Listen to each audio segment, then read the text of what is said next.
What's up guys, it's Remy's Reviews. Welcome back to a brand new video. Today we're gonna be having a year-end list of the best albums of 2022. It's been a crazy year. It's been crazy. It's been one of the best years of music in a while. Way better than last year and 2020. So I'm really excited to get into this list. It will be a top 10 and I will also include honorable mentions, and then later on I will also do the worst albums with honorable mentions.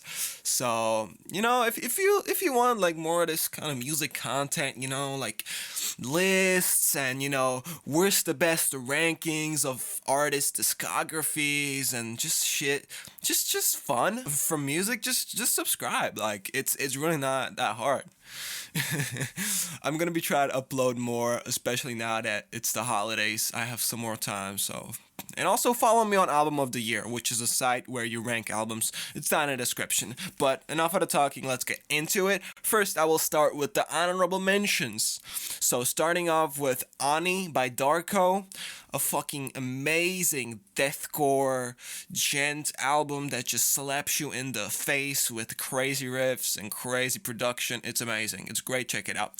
Fossora by Bjork, a really good art pop album, very different from what Bjork usually does. It has a very cool vibe to it. Like I really enjoy the weird sounds. It's kind of fantasy like. I really like it, honestly. Like it's a really good album. Next is White Ceiling, Black Dots Wandering Around by Parannoul. This is kind of like an emo album, I guess, but it's not really emo as much as it's kind of rock, very like progressive. There's a song on here called White Ceiling Demo. It's 90 minutes long and it's fucking amazing. Go check it out. The Death Piece of Mind, Bad Omens. This one was close to making the list, but it didn't make it just because there are a few songs on here that I really just don't like and I skip every time. But this album has, hands down, some of my favorite songs of the year. Just Pretend, The Grey, Like a Villain, Concrete Jungle. Oh my god, oh my fucking god, amazing. Next is Spirit Exit by Caterina, Barbiera. It's an ambient album. It's a techno ambient, kind of electronic ambient album. It's really, really, really good. Check it out. Rotoscope by Spiritbox. It's a little EP. It has some really good tracks. Requiem by Korn. Not their best album, but overhated in my opinion. I think it's a solid piece of work. Disconnect is fucking fantastic. Go check that song out at least if you haven't heard it yet. Fragments, Bonobo. This album is really vibey. It's super chill, relaxing, kind of down tempo, electronic. Again, not anything mind blowing or different, but it's just really pleasant on the ears. I just wanted to include it here. And then for the last honorable mention, we have Ice, Death, Planets, Lungs, Mushrooms, and Lava by King Gizzard and the Lizard Wizard. Now, I know these guys have dropped tons of albums this year, and I'm usually not a fan at all of King Gizzard and Lizard Wizard, but this was a really good jazz album. I really enjoyed this one. It was vibey. It had some vibes, so I would recommend. And last but not least, we have Ghost IMPERA. This album I did not originally like that much. I didn't hate it, but I didn't like it. But it grew on me so much. Now there's so many songs on here I like. Call Me Little Sunshine is amazing. The intro song is great. There's so many good songs. There's still a track 20s, which I don't like, but whatever. I think it's a solid record, honestly. I think it's good. I think it slaps, even though this kind of genre would usually throw me off. And it did at first, but when Ghost does it, I can accept it. Alright, so let's get into the top 10. At number 10 is Black Midi with Hellfire. Now, up until the point this album dropped, I have never listened to Black Midi, but I saw all the positive reviews, so I decided to check it out, and I'm really glad, honestly. I'm really glad I checked it out. Most of the songs here completely blew me away with their intricate guitar passages, rock and jazz combined elements, passionate vocals, interesting lyrics, and great creative song ideas. Now, it's not like I come back to this album very often. It's not like it's very replayable because it's not. It's not that type of music though. It's the type of music you listen to and appreciate, and it's very artsy, but it's not really replayable. But that doesn't take away from it that much. It's a different album. You have to be in kind of a specific mood to really enjoy it. I think that's why there are some people that don't really get it. but I think it's really fucking good. I would highly recommend it. So that's number 10. At number 9, we have Fleshwater with We Are Not Here to Be Loved. Now, I was considering putting this album way higher, but it's only like 8 tracks, 9 tracks. It's very short. So I was like, you know what, I can't put it that high because it's not pretty much like an EP. But, I love this album. It's like alternative metal is finally making a comeback in 2022. Like, I can't believe how many great releases have come out of that genre this year. And it is my favorite genre, so that's why this year has been one of my favorites. And underground metal in general is making a comeback, and it's fucking amazing. Like, this album in particular, like, this has this Deftones kind of inspiration, major Saturday Night Wrist vibes. And, you know, Deftones is my favorite band, and I'm definitely also going to be doing a worst to best for Deftones very soon. But especially here, the track Closet, that straight up sounds like Cherry Waves or Beware. Also, that duck on the album cover that's a huge W. That's a huge W. But even some of the guitars here sound like quacks. You know the sound that ducks make? Yeah, it's genius. But yeah, the Deftones influence is finally starting to show nowadays. Like, first it was Loathe with their album, I Let It In and It Took Everything, then Thornhill, and now Fleshwater. Like, the Deftones influence is really, really starting to show. Yeah, this album slaps. The instrumentals are great. The vocals are great. It's fun. It's short. It's enjoyable. It's replayable. It bangs. It just bangs. So yeah, that's number 9. Number 8. Speaking of Deftones influence, we have Thornhill with Heroin. Now, after their 2019 album, The Dark Pool, which I, by the way, really, really liked. Like, that was a great album. They came back with even a stronger record, I think, with Heroin. I absolutely love to see the Deftones influence on here. Like, the whole thing just sounds like Koi no Yokan Part 2. And yes, I know, the influence is very blatant, but I don't care. I actually think more bands should be influenced by Deftones and bands of that caliber, you know? The riffs on this project are amazing, the song ideas are great, and I love how animated the vocals are too. And one of my favorite albums of the year for sure. You know, it might be a little biased, but doesn't matter. Shit's still amazing. Letter Wings and Blue Velvet give me goosebumps, bro. Especially Blue Velvet. That's probably the best or top 3 song of the year. Like, Blue Velvet is, oh my god, this song crazy. So yeah, this album is great. And at number 7, we have A Eulogy for Those Still There by Counterparts. This album, man, I had such a blast listening to this. Like, this was one of the most exciting albums I've heard this year. The riffs are incredible with eargasmic, beautiful melodies, and the vocals bring so much emotion, energy, and dynamics. Extremely underrated, and easily one of my favorite albums of the year. I really love this type of melodic metalcore, and I love how this year has been quite a few metalcore albums that have been going crazy. This genre is definitely on a high right now, with acts like, well, I'm not gonna mention the other ones because they might show up on this list, who knows, you'll see, but yeah, this album, Counterparts, is great. There's just so many great songs on here, like Mass Grave of Saints. Oh my god, that's their best song. That's like their best song and one of the best songs of the year. Absolutely beautiful. Emotional chorus, exactly my kind of cup of tea. Sworn to Silence, Skin Beneath the Scar is beautiful. Bound to the Burn, Flesh to Feel Your Wounds. Oh my god. Amazing album, incredible, melodic, emotional.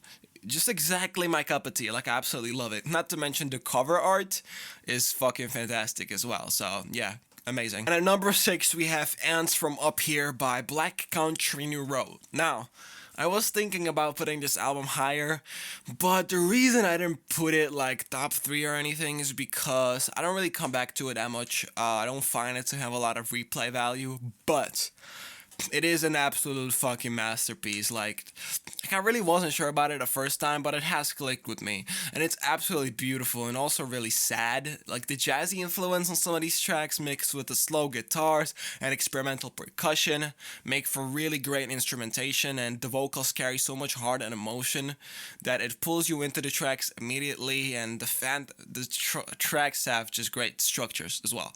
So yeah. Again, it's really good. It's really fucking good. The production is, oh my god, it's amazing. It's well put together. It's just not like, I want to say it's not my cup of tea because it is my cup of tea. I love kind of like jazzy art rock, but yeah, it's great album. Just because it's only number 6 doesn't mean I don't love it. I love it, absolutely love it. Number 5, we have Quadeca's I Didn't Mean to Haunt You. Coming back to this again and learning more about the album, I like it even more than I did originally.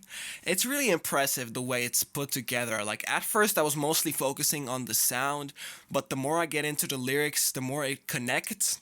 Not every track is perfect, but who cares? The album flows together so amazingly, it doesn't even matter.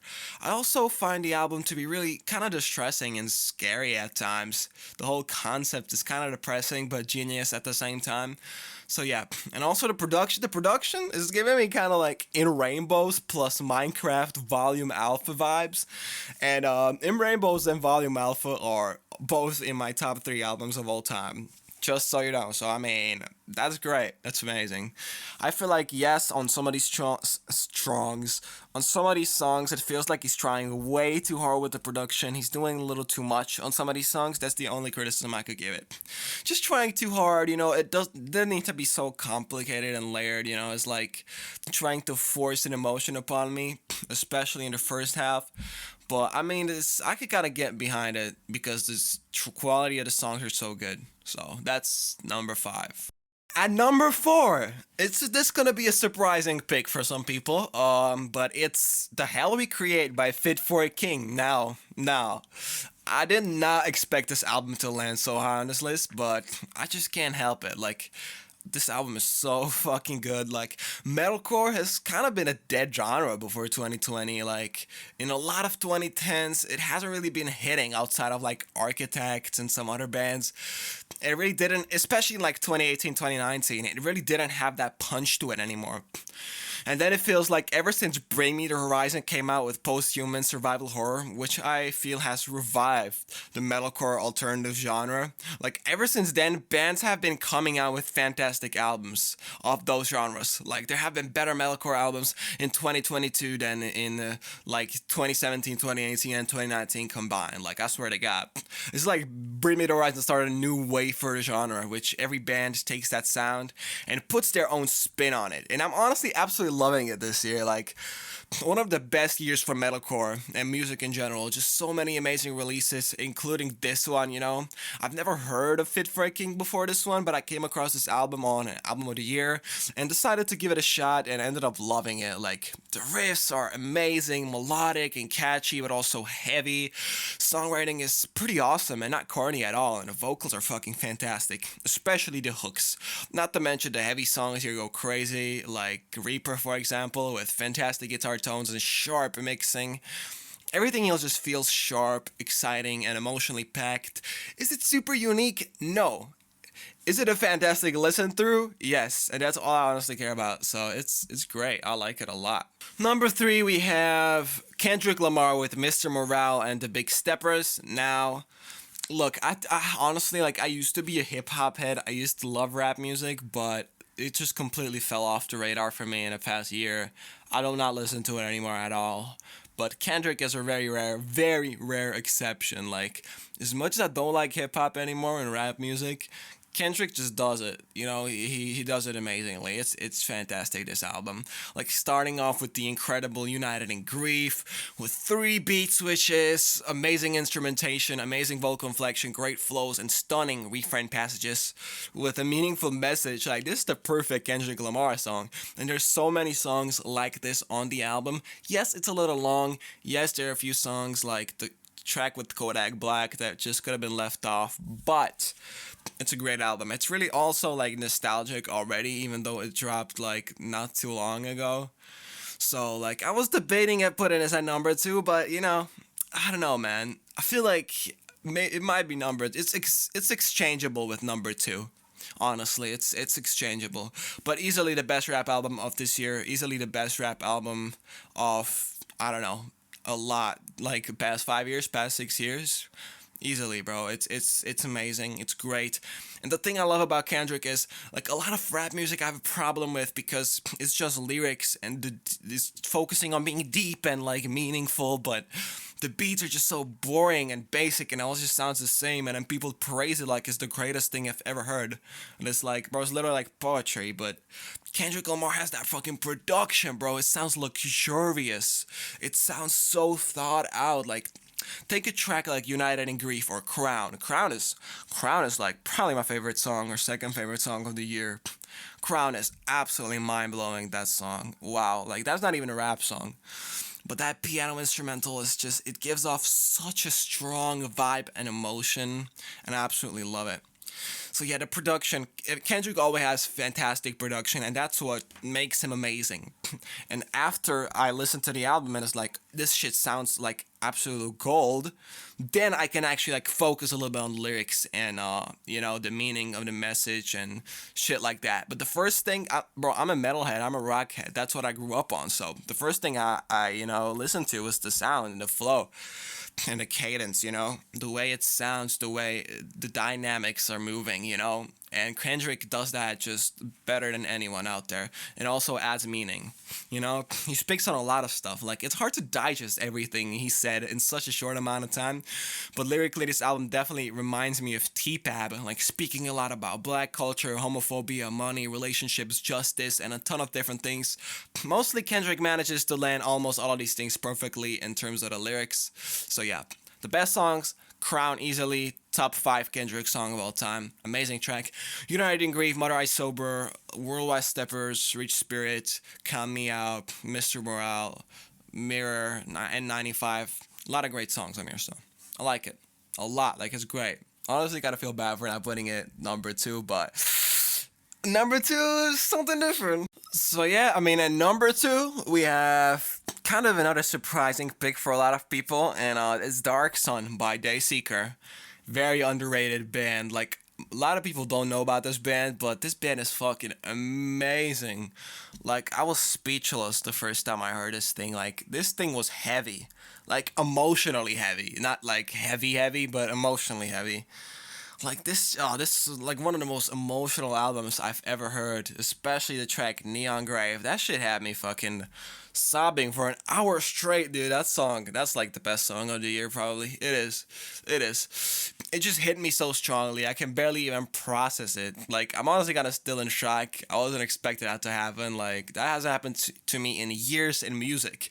And that's the sheer reason I'm putting this above Mr. Morale and the Big Steppers, because it evoked a big emotion in me, a bigger emotion than Mr. Morale, the Big Steppers. Matter of fact, the biggest emotion I felt in music in years or ever, honestly. So, and I'm very emotionally oriented, very sound oriented. I love like emotional metal and alternative rock and metalcore. And that's the reason I'm putting this higher at number 2, because it's just fantastic. And it's not just Neon Grave, like Quicksand, Dark Sun, Parallel, Without Me, Afterglow, Paper Heart. Oh my god, all fucking fantastic song. Homesick, just amazing songs, back to back to back to back to back to back. And I wasn't expecting it at all, because Dayseeker's last album I wasn't a fan of outside of Burial Plot. I didn't really like it. Outside of that one song, that was amazing. But other than that, it was kind of it. So this was the biggest surprise of the year for me. I was not expecting it, but yeah, this is just fantastic. It's amazing. It's and not to mention the cover art. Look at the fucking cover art. It just looks so pretty and beautiful, and it matches the album. The album is like, it's on another level. It has this almost like electronic edge to it in the production, and everything here is so tastefully done. Not to mention Rory's vocals are fucking godly. Like, he's an angel, bro. Like, the way he sings is crazy. Like, especially on songs like Without Me and Neon Grave, it's just, he goes absolutely insane. So yeah, this was just amazing. And at number 1, the best album of the year 2022 is not only the best album of this year, not only a 10 out of 10 album for me, but it also made my top 20 albums of all time. And it's Devil Wears Prada with Color Decay. it's this album. I don't know. I don't care what anybody says. Like, oh, this is not shouldn't be coming out in 2022. It's too emotional. It's too like, bro. You don't understand. This album is so amazing. Like, it deserves a 10. Like, at first I didn't give it a 10 because like it's incredible, but I mean, I can't give it a 10, right? But it's like I can't help it. Every single song is perfect on here. Like, I only gave like 20 albums a 10, and this is going on that list, which, by the way, that list is on my Album of the Year profile, which you can check out, link in the description. You can follow me there. Just saying, you know, and yeah, this thing dropped like 2 months ago, 3 months ago. I'm pretty sure it was September, actually. And it's already like one of my favorite albums ever, even though it's modern. Like, it's incredible in every way, shape, or form. I love every single song from it, even Fire, which I wasn't too crazy about on first listen. Like, this album is so emotional. I love melancholic, emotional music, especially mixed in with heavy parts as well. Like, it's such a great dynamic. Like, plus absolutely fantastic vocal performances, magnificent songwriting and content. Like, this album is already getting me through some rough stuff, bro. Like, this album is amazing. Like, tracks like Broken, Cancer, Trapped, and 25 are the most depressing emotional songs on the album that really hit me in the feels. And then you have songs like Hallucinate or Noise, which are heavier, especially Hallucinate. But that song slaps. And Noise is probably my favorite song from the album, just because of that riff. Oh my god, that riff is, oh my god. Yeah, this album is perfect. It's perfect. There's not a single flaw with it. There's not a single thing I would do different about this album. It hits me every way, shape, or form. It's exactly my style. It's literally perfect, right up my alley. And I'm definitely, like, I even ordered a vinyl. I got a vinyl of this thing, man. This thing is great. It's the best album of the year. Easily, like, positively, it was easy to pick the best album of the year as this one. I'm just a sucker for post-hardcore and alternative metal and metalcore done like this, you know. I hope more bands get inspired by this and start doing it, because this is like, I'm so happy this came out, honestly. Like, this was amazing. So yeah, that's number one. That's my number one pick. Okay, guys, so there's my best albums of 2022, including honorable mentions. Let me know what you think. Let me know your list down in the description. Subscribe, follow me on Album of the Year. Hit a like on this video. You know, like, it's gonna be good. This channel's gonna go somewhere. I'll be making quite a bit of content. You know, it's really fun. So yeah, that's it. That's pretty much all I gotta say. Thank you for watching. If you're watching this, which I know a lot of people aren't, but if you're watching this, I appreciate you, like, a lot. So yeah, have a good day, take care, and see you in the next video.